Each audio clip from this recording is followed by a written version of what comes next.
munaasabadan oo ahayd mid lagu soo bandhigay buug uu qoray abwaan Cismaan Cabdinuur Xaashi ayaa ka qabsoontay hoolka shirarka ee Hotel Rays ee magaalada Laascaanood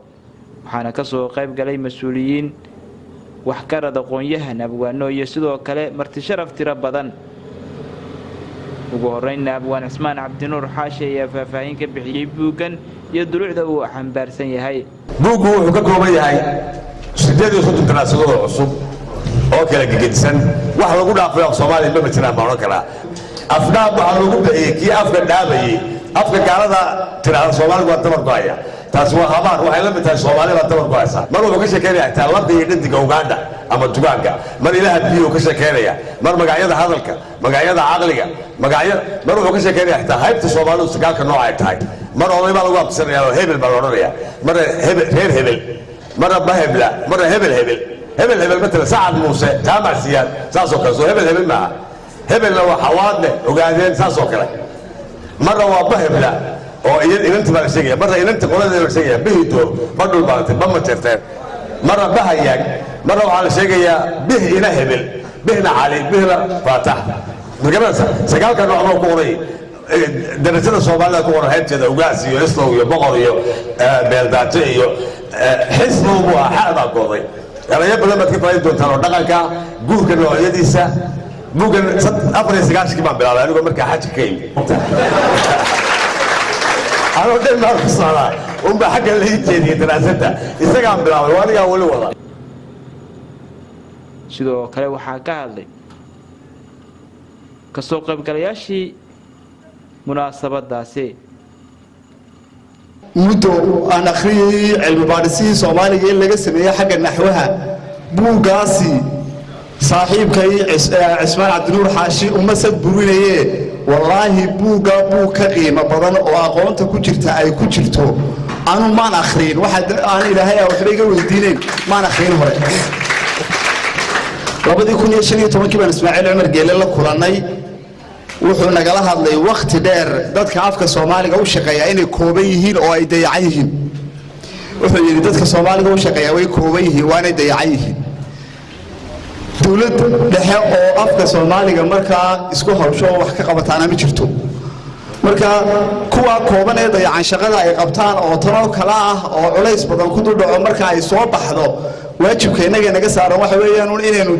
inta ugu yaraan ku dari karnaa waxa weeyaan inaynu buugta ka iibsano inaynu akhrino ana ku hadlay afka maamulka jaamacadda Sahal oo hadeer ka howlgasha magaalada Laascaanood iyo magaalada Boosaaso iyo guud ahaan kollejyada Sahal software ee 20 magaalo gaar ah ka furan waxaan soo dhaweynaynaa qoraaga buugan qoray inaan barbar istaagno aan garab siino oo aan dhiirigelino qof kasta oo ummadda wax u taraya oo uga qabanaya isla markaana diyaar u ah in isbedel ku sameeyo annagu markaa isku tiim ayaan nahay sida darteed bahda cakaara iyo cid ka soo horumar ka shaqeynaysa waxaan nahay maxay isku tiim ayaan nahay isku waxayaan nahay kooriya buugan caawa waxaan ku daafuraynaa haddaan nahay bahda Sahal 30 buug ayaan qaadanaynaa oo aan u qaadino 30 buug oo aan u qaadino ardayda jaamacadda Sahal haddii aad eedmo buugan afdaab uu ku mahadsan yahay dadka noocan oo kala oo hal abuur kale waxay u baahan yihiin in la maalgelin bay u baahan yihiin cid ilaalisa ayay u baahan yihiin ganta iyo insha Allah taala isagaynu martoonahay haddii Allah idmo oo inuu title weyn sharmarka I'm so sorry 100% haddii sadan ay ballan qaaday sababana yeelna hadda reer nugaalnahay toban aan ka hormaro toban aan ka hormaro 40 aan ku soo fadhiisiyo 30 kana magaca jaamacadda iyo library-ga aan ku qaado waa gobolka soo reer Laascaanood oo caaw buugaas xujadiisi weeye sabti xirada la isku xujeeyay ayaa furi kara caaw buugaas la isku xujeeyay qof waxa uu ku toosay waxaan jecelahay in walba maqallo oo lagu soo celceliyo iyo xiisa nolosha waxay macna ku samaysaa qof walba kaalinta uu ku soo baxay inuu bulshada u jiro marka lagu ixtiraamo marka lagu taageero lagu dhiirigeliyo wixii uu u baahan yahay lala qabto inaan haasoo mid noqonayna inta qofku naga baxo inaan qabrigiisa ka daboolan waxaa soo haye inta uu nala nool yahay qofku aynu xusno oo aynu kor u qaadno adduunyada kale intaynagaga tagtay waa intaas xaqiiq waan idiin sheegaya kuwada guuldarraysta ayay gacan qabtaan innaguna keena wax noqda ayaynu baalasha ka rifnaa ilaa iyo nolosha ka dhacay oo aynu caydiisa iyo aflagaadadiisa iyo xumaantiisa sheegideena u taaganahay cismaan cabdinuur xaashi waan hambalyeynayaa waana ku faraxsanahay waana rajeynayaa inaan waqti badan oo dambe la qaato oo wax kaloo badan ka faa'iido ku baahannahay inaynu tacabkaa intaynu buuggaa qaadanayno wadaafino maaha mid keliyaatee inaynu tacabkaa wargeliyaa abween inaynu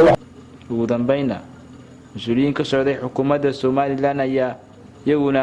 halkaasi ka mahad celiyey ku faraxsanayna ka soo qayb galo waa gobol godanimada iyo garaadnimada sheegta marka loo imaado hadda intaan joogno waxaa la yaabay inta abwaan iyo libaaxa iyo rag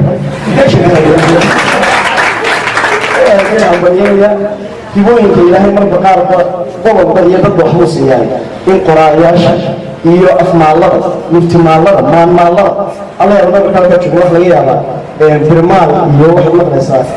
muruqmaal iyo halka maanmaalleedkeeda markaa weydiina waxaan israacinayaa buuggaasu ninkaasu afdhaab la yidhaahdo buuggaa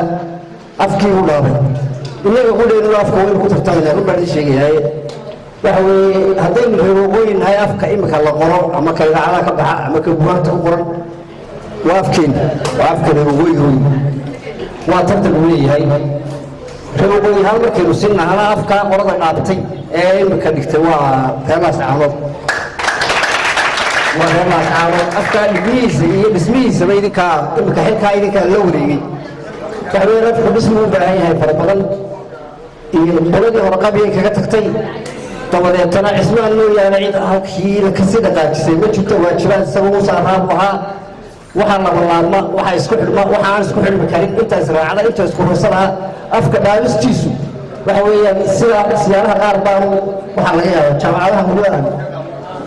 waa yarahantaa qorada jaamacadaha ku badan oo anigu waxay dhahdaan niyo waxaad moodaa inaanay maxay ahatay dalka waxaa ka jira wadaa cilmi aan wax soo saar lahayn iyo cibaado aan sax ahayn iyo cunug aan farxahay dhalinyarada bulshada uga faa'iideeyay gurmad guud habeenay luqadii Soomaaliyeed dadana iyo wax badan buu saameynayaa inaynu wada ku faraadayno oo ka faa'iideyno aad iyo aad baan ku dadaaraya sidoo kale halka badan oo lahaayo inaynu qalin akhriska iyo quraan kala saaxiibno Murid Ali Star TV Laascaanood